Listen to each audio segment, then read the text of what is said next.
Boa noite a todos. Boa noite, professor. Boa noite, professor. Boa noite, Felipe. Boa noite, Eduardo. Tá tudo bem com vocês?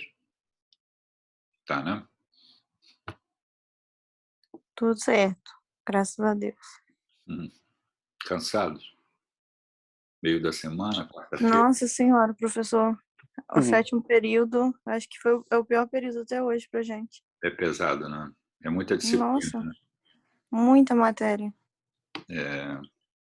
Vocês estão entrando agora Já estão, né? Na segunda metade do curso, né? Pesado. Graças a Deus. São 12 períodos, né? Vocês estão no sétimo. Mas os 2 últimos anos é internato. Aí tem aquela porção de módulos ali para cumprir também, é pesado, né? Estudar para a prova de residência. O estresse vai até o final, até a formatura, até ter o resultado ali da prova de residência, que conseguiu entrar na residência, né? Que é um outro vestibular, né? Até mais difícil que o vestibular. Muito bem. Vamos tentar prosseguir aqui com o nosso conteúdo dentro da nossa disciplina de escolher com sabedoria em medicina, né? O nosso tema hoje é um tema relacionado a uma disciplina que vocês fazem nesse período, que é ginecologia e obstetrícia, não é isso? Vocês não fazem ginecologia e obstetrícia? Sim, fazemos. Então eu vou colocar algumas coisas relacionadas ali ao tema de ginecologia e obstetrícia, com todo cuidado, né? Porque a minha formação é clínica, eu sou intensivista, né? Então quem sou eu para dar opinião na área de ginecologia e obstetrícia, né? Mas o que eu vou trazer para vocês são coisas que estão escritas, que foram publicadas aí pelas sociedades, né, de ginecologia e obstetrícia, e vocês vão ver que várias recomendações, várias não, todas elas têm lá o porquê de ser essa recomendação, né? Dentro ali de como se raciocina com escolher com sabedoria em medicina, né? Baseado em evidência científica, levando em consideração vários outros aspectos aí que a gente já comentou anteriormente, e a gente vai falar hoje novamente. Tudo bem? Podemos começar?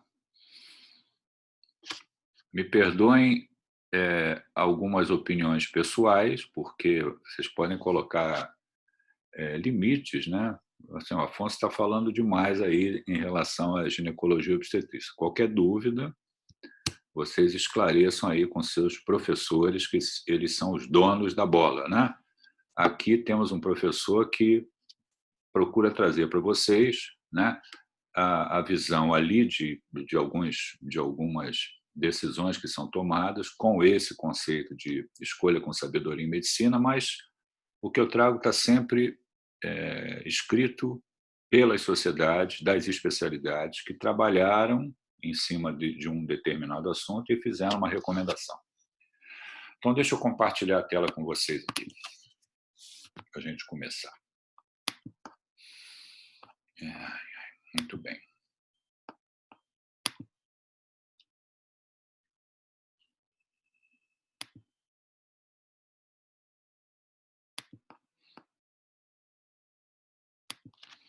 Estão vendo o slide? Estamos sim. Ok, Maria Eduarda, obrigado. Então, como a gente fez nas aulas anteriores, nós vamos botar aqui. Vocês me perdoem, eu vou ler para vocês alguns slides, ou vários slides desse tema, eles estão em inglês, eu não traduzi, né? Mas eu leio para vocês, para que não haja dúvida também do que está escrito, né?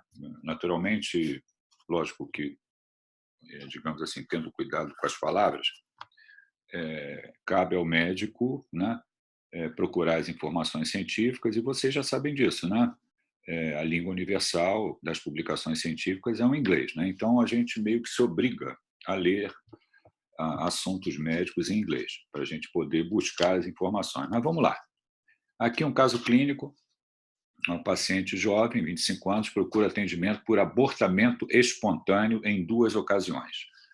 Então, ela procurou um ambulatório lá de ginecologia e obstetrícia com essa informação, né? E você solicita investigação para trombofilia. A pergunta é o seguinte: a conduta está adequada? O que vocês acham?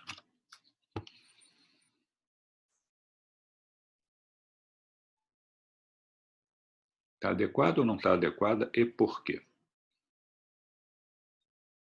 Como é que eu resolvo isso? Professor, bota de novo o negócio na tela. É simples, eu vou falar para você. A paciente jovem procura atendimento na ginecologia obstetrícia com uma informação, uma queixa de 2 abortamentos espontâneos. E aí você conversa com ela e pede investigação para trombofilia. E embaixo está escrito assim: a conduta está adequada? Acho que sim, né? Porque é uma possibilidade. Não sei se é a primeira possibilidade, mas é uma possibilidade. Mas possibilidade, como assim? Me explica melhor. Eu acho que também tem aquela síndrome SAF, né? Síndrome. Não, nessa não. Não sei. Alguma de trombofilia, que toma até Clexane, algumas, enfim, eu sei que pode acontecer. Então, acho que é uma possibilidade.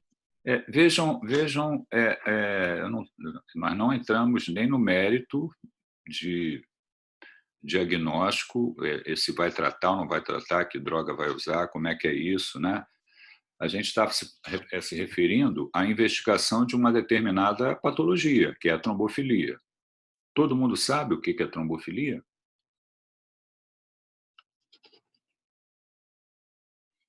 E o que tem isso a ver com gestação? Tem alguma coisa a ver com gestação ou não? O que significa trombofilia? Né?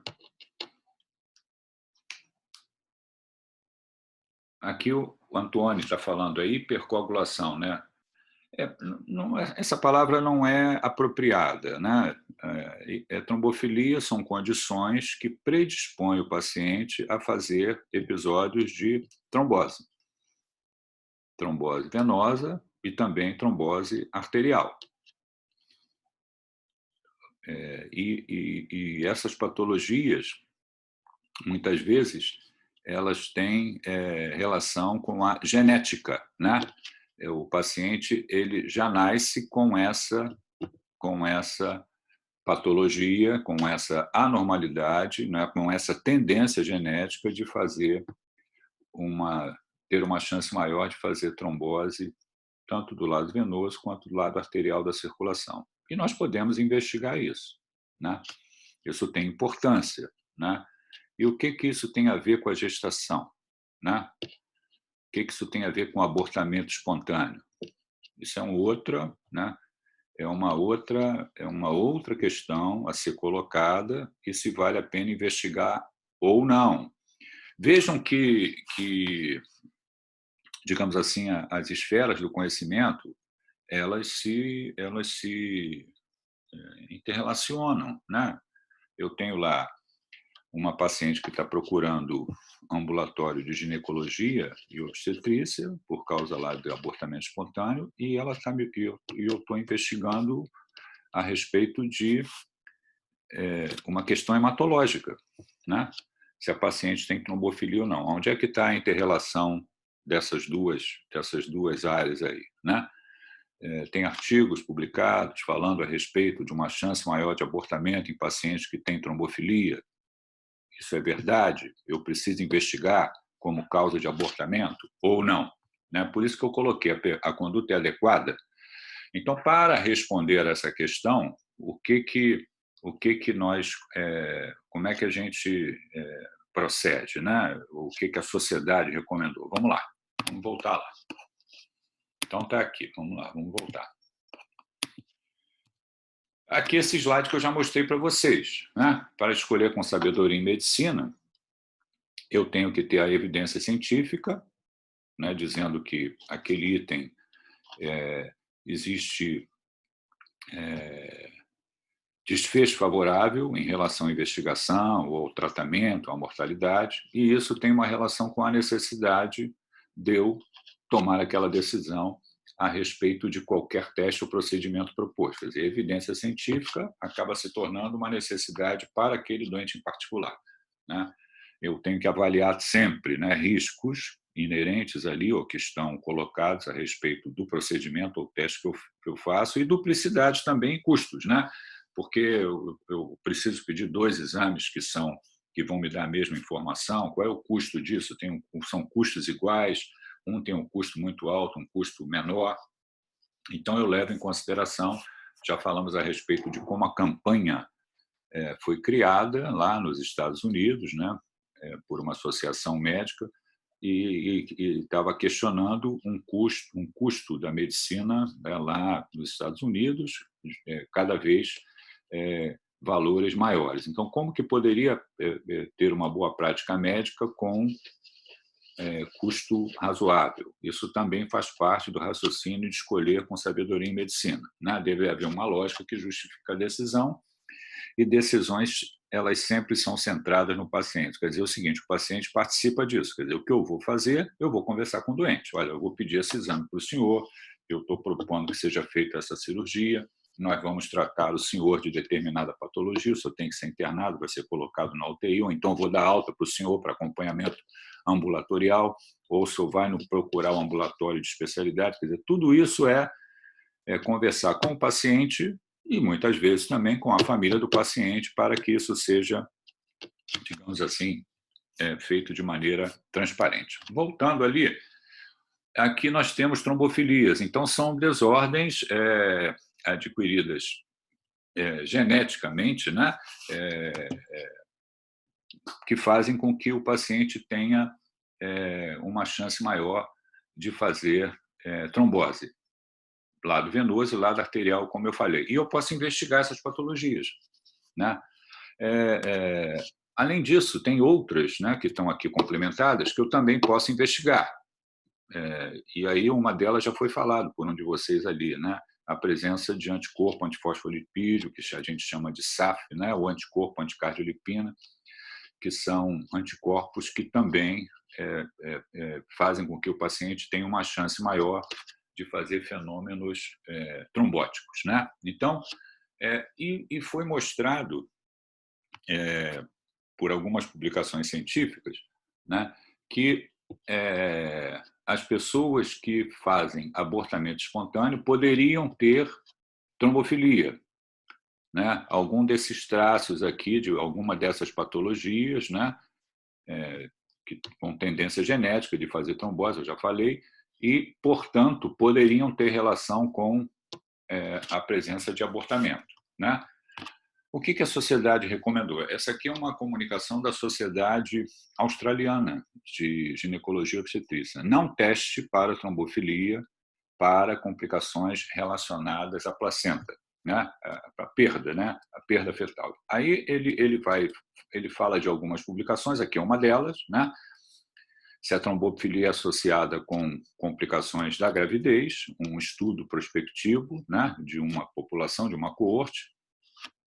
E ele fala aqui que os carreadores do fator 5 de Leiden, né, ou mutação do gene da protombina, não significativamente aumentam o risco de complicações dessas gestações. Então, esse artigo ele fala que não há uma relação clara entre a presença desses traços, né, de trombofilia, ou carreadores dessas alterações genéticas, com complicações como abortamento. E aí a sociedade fala o seguinte: embora estudos retrospectivos, né, sugeriram que a trombofilia é associada com desfechos adversos, né, ou prognóstico adversos da gravidez, como prematuridade, abortamento ou descolamento prematuro de placenta, dados mais recentes, estudos mais rigorosos têm falhado em encontrar associação ou têm encontrado somente uma fraca associação, né? Ainda mais associação é agora de boa, a associação que não era de boa qualidade é agora de boa qualidade, de estudos randomizados controlados, que mostram que a heparina de baixo peso não significativamente reduz a taxa de complicações relacionadas à placenta, quer dizer, o abortamento espontâneo por relação com a trombofilia, e que a heparina de baixo peso não reduz esse tipo de complicação. Está aqui as referências bibliográficas que corroboram a orientação da sociedade. Então, escolher com sabedoria em medicina significa que, naquele momento, não há necessidade de investigar trombofilia. Entenderam? É como se eu estivesse fazendo exames que não são claramente necessários. Não são claramente necessários. Baseado em informações científicas. A sociedade se reuniu e passa isso para os seus especialistas. A Sociedade de Ginecologia e Obstetrícia. Ok? Vamos para mais um aqui. Mesma coisa. Caso clínico. Paciente de 30 anos faz acompanhamento de gestação com diagnóstico de pré-eclâmpsia. Você solicita a reavaliação da proteinúria. A conduta está adequada?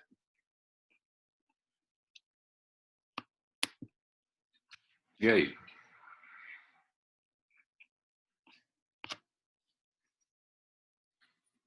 Está adequado ou não?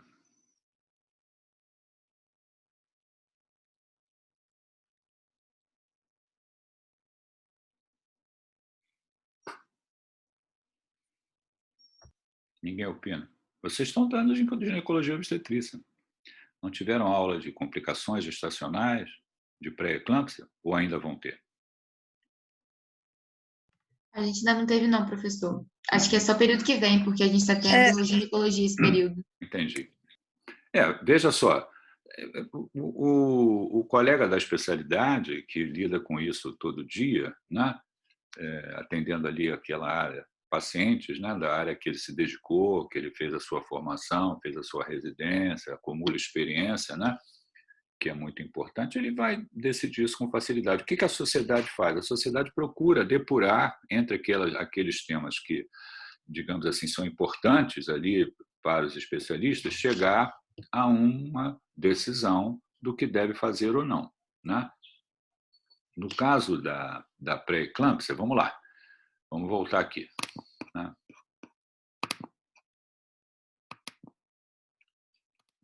Aqui, as complicações, as doenças hipertensivas da gravidez, né? Como elas são classificadas, né? A definição de cada uma delas, o que é a pré-eclâmpsia, né? A hipertensão arterial desenvolvida após 20 semanas da gestação em paciente previamente normotenso acompanhado de proteinúria igual ou maior a 300 mg de urina de 24 horas. O que é a eclâmpsia, que é uma pré-eclâmpsia com convulsões, né? Critérios diagnósticos, diagnóstico diferencial. Qual é a recomendação da sociedade? Não repita teste para proteinúria em pacientes que têm pré-eclâmpsia estabilizada. Não muda a conduta. A conduta é medidas para controle da hipertensão, né? Aqui um artigo que fala sobre isso, né? Da sociedade lá de ginecologia e obstetrícia australiana, né? E da Nova Zelândia, falando que de vários aspectos, e aqui a medida da proteinúria é útil como diagnóstico, mas não como critério prognóstico para a pré-eclâmpsia. É porque o nível de proteinúria, né, não se correlaciona com a severidade das complicações maternas em mulheres com pré-eclâmpsia. E não são esses níveis úteis para determinar o tempo do delivery, o tempo do parto, né? Então, repetir teste para proteinúria no manuseio de uma pré-eclâmpsia estabilizada não é recomendado, particularmente quando se olha modelos prognósticos melhores. Então, está aqui a recomendação da sociedade, acho que eu voltei o slide, e aqui as referências bibliográficas que embasam essa decisão. Então, a conduta não é adequada. Não é adequada. Não tem que repetir proteinúria. Olha, eu tenho que ter cuidado com as palavras. Depois vocês vão brigar lá com o seu professor de ginecologia e obstetrícia. Se ele falar diferente, você fala assim, então o senhor está certo, o professor está certo. Para ele, não. Mas o que eu estou falando está escrito, né? Está escrito, né? Nas recomendações da Sociedade de Ginecologia e Obstetrícia da Austrália e da Nova Zelândia. Como escolher com sabedoria em medicina em relação a esse item. Então, mais um. Mais um. Aqui,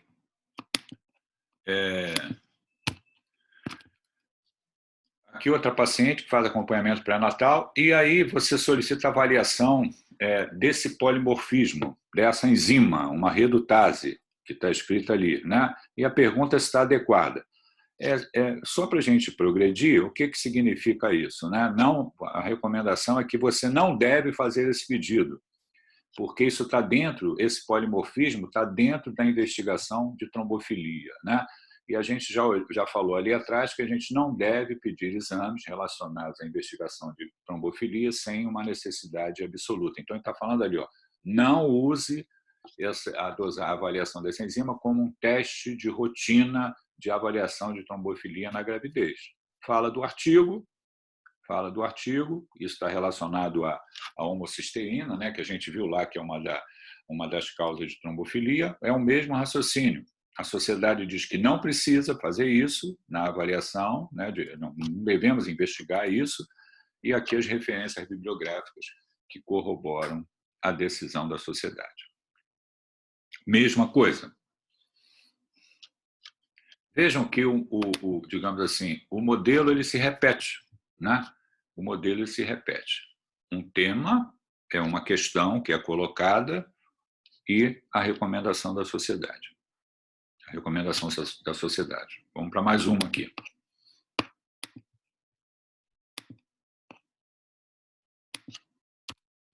Caso clínico.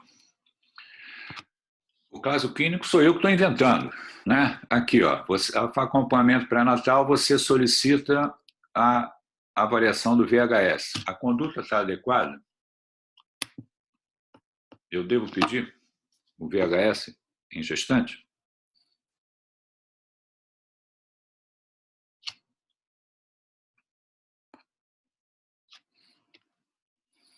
O que é o VHS?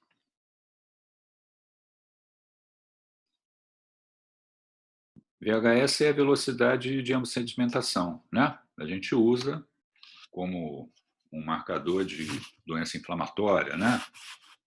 Todo mundo aprende ali na faculdade. VHS acima de 100 é igual a, pode ser 3 coisas: neoplasia, tuberculose e doença do colágeno. Quando eu tenho lá um VHS muito elevado. Isso aí eu lembro da minha faculdade. Tem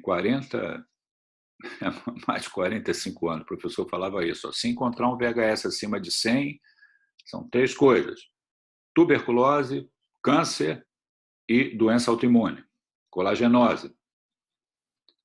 Aí a gente, algumas vezes você pede hemograma e VHS, né? Quando eu estou ali diante de uma patologia que me interessa saber a velocidade de hemossedimentação. O que está sendo colocado, eu só devo pedir isso durante a gestação, né? A sociedade respondeu também, né, se deve utilizar ou não a avaliação do VHS. A conduta está adequada? Está lá a resposta. Não se deve medir o VHS na gestação. Essa é a 4ª recomendação. Não deve medir. Aqui é um artigo que fala de estudos laboratoriais na gravidez, né? Em um outro artigo que fala de velocidade de hemossedimentação em gravidez. Aqui a recomendação da sociedade, que fala que não tem sentido medir o VHS durante a gestação e com referências bibliográficas. Muito bem.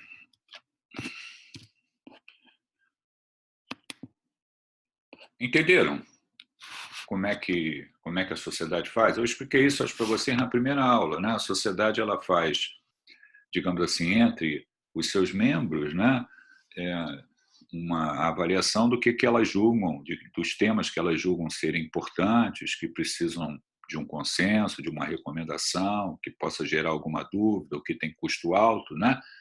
E aí os especialistas se reúnem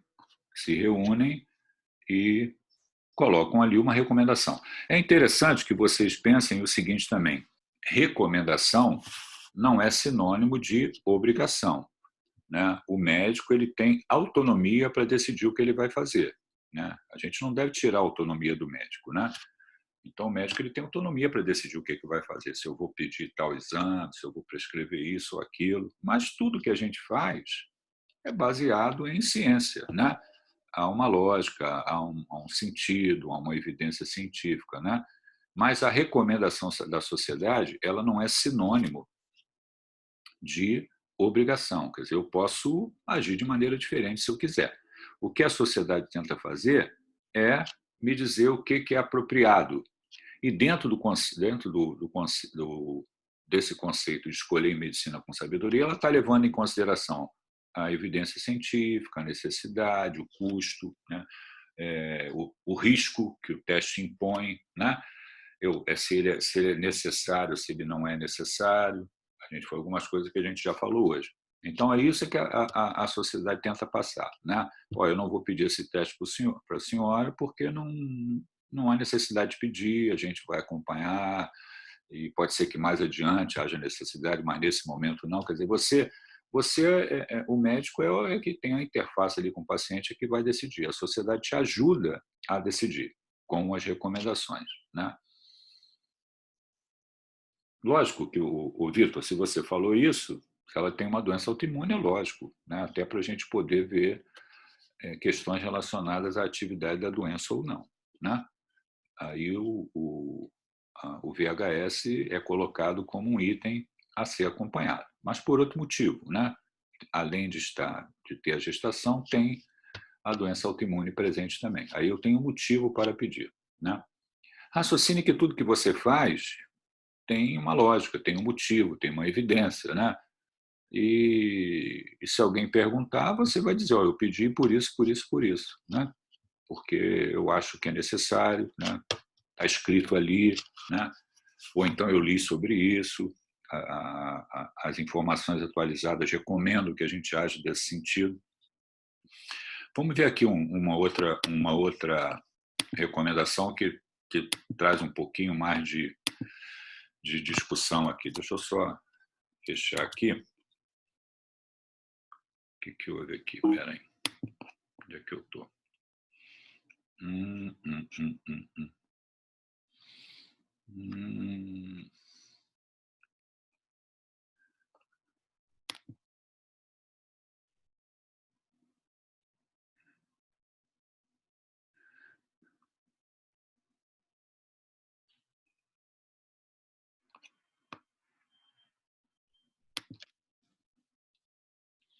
Aqui.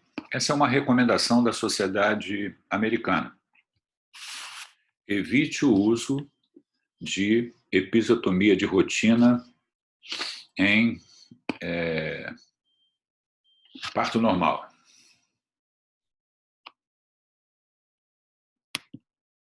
Vocês têm alguma opinião sobre isso?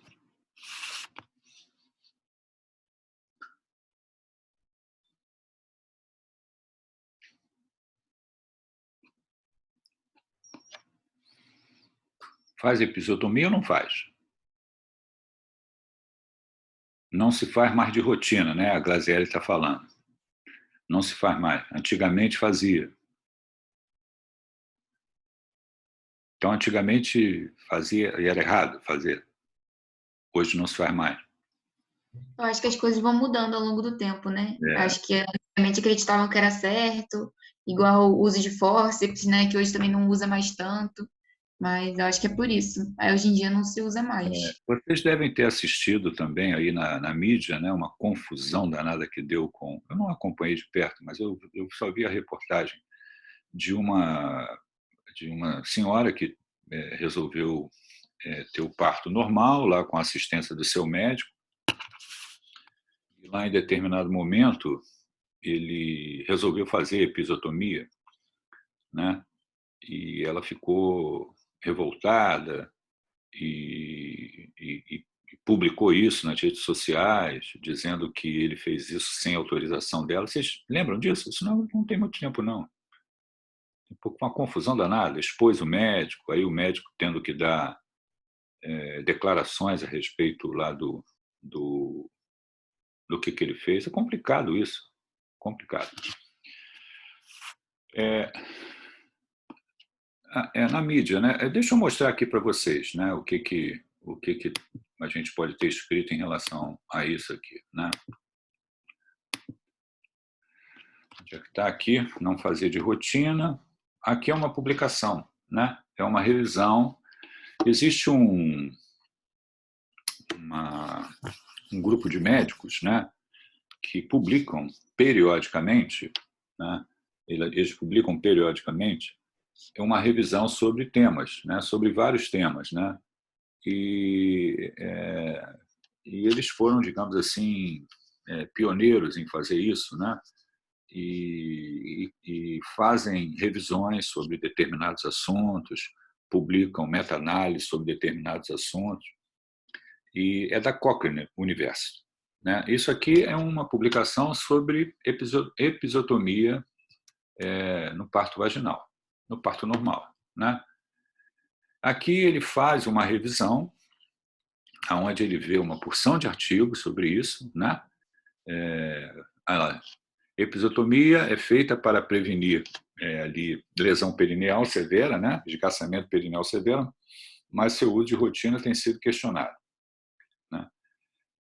Aí fala dos objetivos, método de procura, critérios de seleção, trabalhos randomizados, resultados, né? Vejam lá, 8 estudos, 5.541 mulheres, né? E a conclusão que ele chega episiotomia restritiva, né? A política de episiotomia restritiva parece ter um número de benefícios quando comparado com políticas baseadas em episiotomia de rotinas. Há menos trauma perineal posterior, né? Menos sutura, menos complicações, né? Complicações menores, e nenhuma diferença em relação à dor e trauma perineal e vaginal. Mas existe um aumento de risco para trauma perineal anterior com episiotomia restritiva. Quer dizer, ele bota ali um senão em relação à política de episiotomia restritiva, embora ele fala que, digamos assim, dos benefícios, né? Isso leva aí o que eu acabei de comentar, e vocês no futuro vão viver isso, algumas vezes o conflito ali entre preferências do paciente e decisão do médico. Alguém sabe como é que a gente resolve isso? Vocês estão aprendendo. Como é que eu resolvo isso? Quer dizer, os meus atos são de acordo com a preferência do paciente? Meus atos médicos são de acordo com a preferência do paciente? É assim que a gente resolve as coisas? A gente, lógico, que vai levar em consideração valores, circunstâncias, preferência do paciente. Mas é dessa maneira que eu decido o que eu vou fazer em medicina? Quer dizer, o doente não quer fazer uma coisa, então eu não vou fazer. Ela é minha paciente e ela não quer que faça episiotomia, eu não vou fazer, porque ela não quer que faça. Então existe ali um conflito, né? Um conflito e entre o que o paciente quer e o que o médico decide. Como o Vitor já colocou ali, né? Autonomia do paciente, é o princípio da bioética. Tudo bem, os princípios da bioética são 4, né? Beneficência, não maleficência, autonomia e justiça.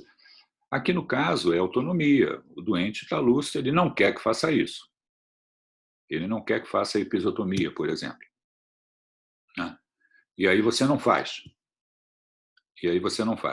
Mas veja bem, eu não sou, vou falar coisas com cuidado, porque eu não sou da área, eu estou discutindo questões relacionadas a conflitos ali entre decisão médica e autonomia do paciente dentro do tema que a gente está conversando, né? Tem uma terceira pessoa envolvida nessa história, que é o feto, né? Eu estou ali, o trabalho de parto ocorrendo, a criança não nasce, eu não faço a episiotomia, e eu detecto ali a possibilidade de sofrimento fetal, né? Porque não está passando o feto ali pelo canal vaginal. E aí?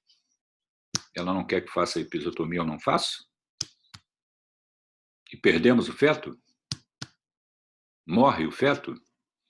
Porque Mas aí eu acho que no caso de uma emergência, né, assim, dessa questão do bebê poder entrar em sofrimento, alguma coisa assim, aí dependendo é indicado, né? Eu acho que não é indicado de rotina. O resto, você tem que ver conforme a situação, né?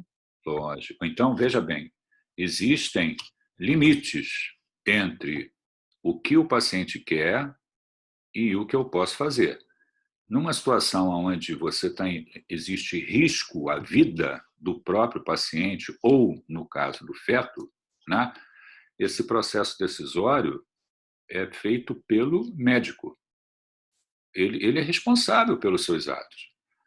Aí perdeu o feto morreu, porque eu não fiz a episiotomia. Cuidado que eu não sou ginecologista, ninguém vai fazer parto comigo que eu não sei fazer, né? Mas aí eu vou escrever o quê? Olha, a mulher não queria que fosse feita a episiotomia, eu não fiz, e o feto morreu. Isso não existe. Isso não existe. Entendeu? Então, essa discussão, esse conflito, né? Eu quero isso, eu quero aquilo, isso tem limite. Tem limite.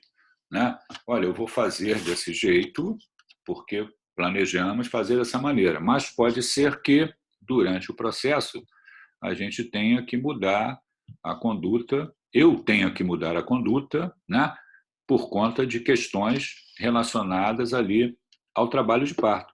Essa é a atitude do médico.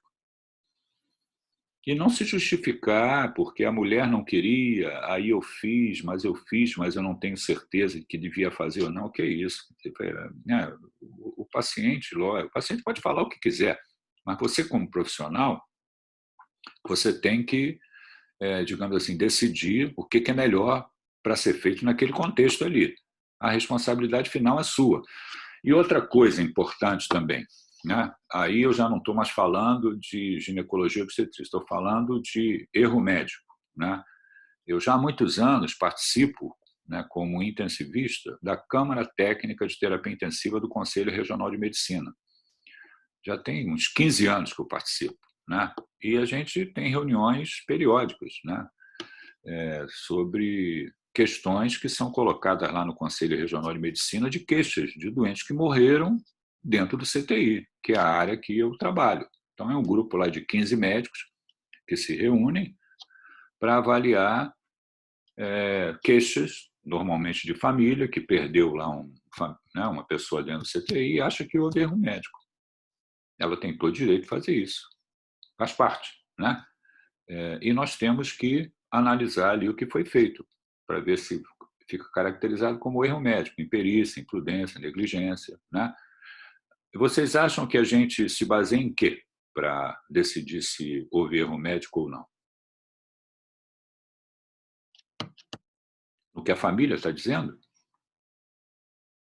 A família tem lá a sua queixa, a gente vai ler o que a família escreveu. Mas o que a gente leva em consideração para julgar se houve erro médico ou não?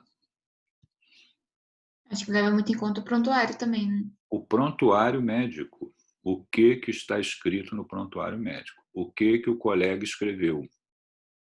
Nada demais ele escreveu. Eu resolvi fazer dessa maneira, mudei a minha atitude devido a isso, isso e isso, e fui obrigado a fazer a episiotomia. Acabou, está resolvido. Não tem erro médico nenhum aí. A Câmara Técnica de Ginecologia e Obstetrícia quando lê no prontuário que ele tomou a decisão por isso, que ele anotou, está resolvido o problema, não tem erro médico. Ele é responsável pelo... E agora, se ele não anotou no prontuário, isso é um problema de todos nós que lidamos com pacientes, né? Você tem que anotar as coisas que foram decididas em relação ao paciente, né? Aquilo tem valor legal, né? A família, normalmente, quando faz uma denúncia ao CREMERGE, aqui no Rio de Janeiro, ela denuncia na polícia também. Ela denuncia no CREMERGE e denuncia na polícia, né? E isso vira um inquérito, que o médico foi... Esse caso aí que eu estou contando, de episiotomia, que a gente está conversando, morreu a criança, a mãe vai acusar o médico de homicídio, erro médico, deixou meu filho morrer. Isso vira um inquérito. Isso vira um inquérito lá na Justiça Comum. O delegado vai chamar para prestar depoimento, aquilo tudo. Quer dizer, nenhum médico está livre disso. Nenhum médico está livre disso. Isso aí a gente tem uma profissão que atende pessoas, atende família de pessoas, atende público, dentro de emergência. Você está sujeito a uma série de questionamentos, né? Como é que eu me livro disso? Procurando fazer a minha parte de direito, né? E anotando no prontuário, porque a sua grande defesa é o que você escreve no prontuário. Por que você decidiu, por que você fez, por que você mudou a conduta. Então, quando está anotado ali, né, o que você fez, que naturalmente tais condutas devem ter, digamos assim, respaldo do ponto de vista científico, que a gente julga caracterizada como uma prática médica adequada, o médico não cometeu nenhum erro médico. Entenderam? Então, uma coisa é conversa. Eu pretendo fazer isso. Outra coisa é mudar a minha atitude diante ali do contexto que mudou.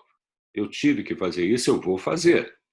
Porque tem risco imposto ali, por exemplo, ao feto, que é o que a gente está conversando, né?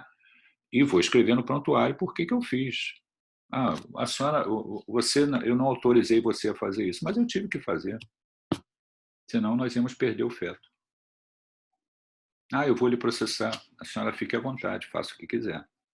Está escrito no prontuário por que eu tomei essa decisão. Não vai dar em nada, porque o Conselho Regional de Medicina vai ver o que está escrito no prontuário e acabou a conversa. E a Justiça Comum, os advogados, usam o relatório produzido no Conselho Regional de Medicina para anexar ao processo na Justiça Comum. Entendeu? Então, é muito importante que as nossas decisões tomadas elas sejam tomadas com bom senso, escolhendo com sabedoria, baseado em evidências científicas, tudo isso que a gente está falando, e anotadas no prontuário. E anotar no prontuário. Porque eu nos meus 45 anos de formado, eu posso dizer que eu tive sorte, né? Trabalhei anos em emergência, grandes emergências, em UTI a minha vida inteira, e nunca fui processado por ninguém. Eu diria que foi sorte. Foi sorte, né? Porque quantas vezes eu discuti com paciente, com família de paciente, que eu achava que tinha que fazer alguma coisa, né, necessária ali para tentar salvar a vida do doente. Não necessariamente as pessoas estavam concordando com tudo, mas aquilo era o que tinha que ser feito. Era o que tinha que ser feito. Então, eu digo que é sorte, né? E durante esses meus 15 anos aí na Câmara Técnica, um pouco mais já de 15 anos, eu vi N processos ali passarem, frutos ali de queixas de família em relação ao que o médico fez, ao que o médico deixou de fazer. É complicado. E a grande defesa que o médico tem é o prontuário. Muito bem, vamos voltar ali. O que a sociedade fala, né? Eu mostrei para vocês aquela publicação, vamos voltar aqui. O que a sociedade americana colocou lá, né? Eu botei aqui, ó. Essa é a Sociedade Canadense, né? É isso? É, do Canadá, Sociedade Canadense de Ginecologia e Obstetrícia. A episiotomia de rotina tem sido mostrada causar mais riscos do que benefícios. Estudos demonstram que a episiotomia restritiva, a política de episiotomia restritiva, são associadas com menos trauma perineal posterior, menos sutura, menos complicações. É o que está escrito lá na publicação da Cochrane, né? com nenhuma diferença para dor, para a medida de dor e trauma perineal e vaginal. Quando o períneo está impedindo, né, o parto normal, particularmente se a frequência cardíaca fetal, o batimento fetal está anormal, a episiotomia pode acelerar o parto vaginal. E tem a referência bibliográfica ali.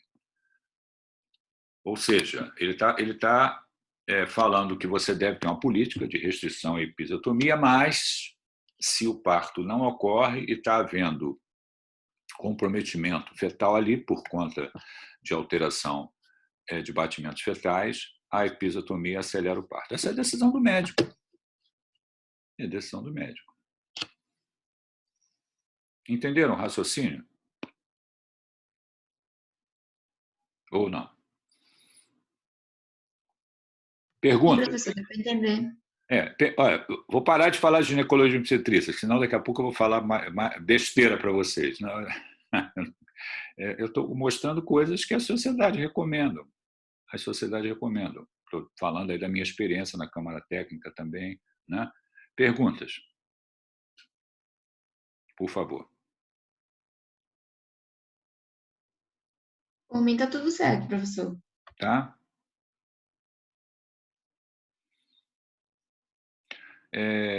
Independente da área que vocês vão escolher no futuro, qualquer disciplina que vocês façam é muito importante, né?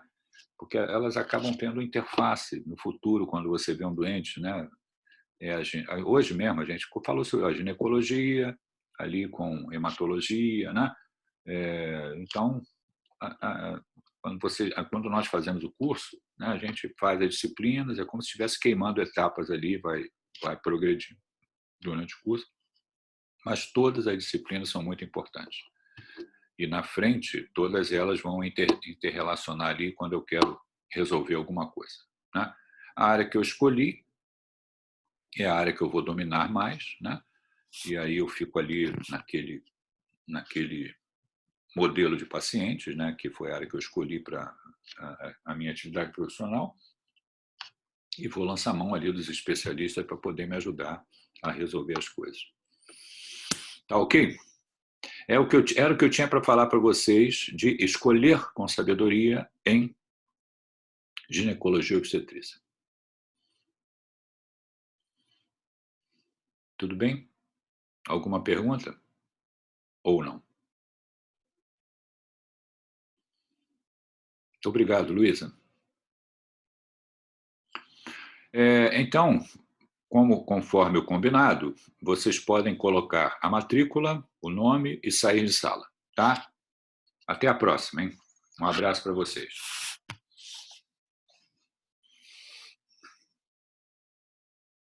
Um abração. Obrigada, professor. Boa noite. Boa noite, boa noite. Boa noite a todos, tá? Valeu, professor. Até a próxima. Boa noite. Boa noite.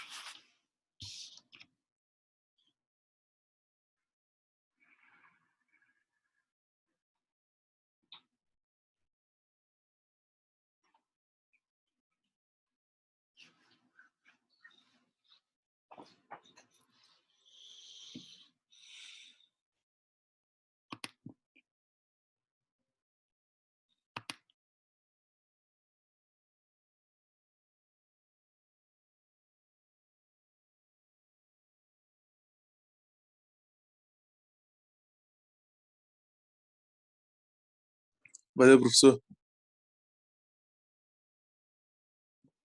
Valeu, obrigado.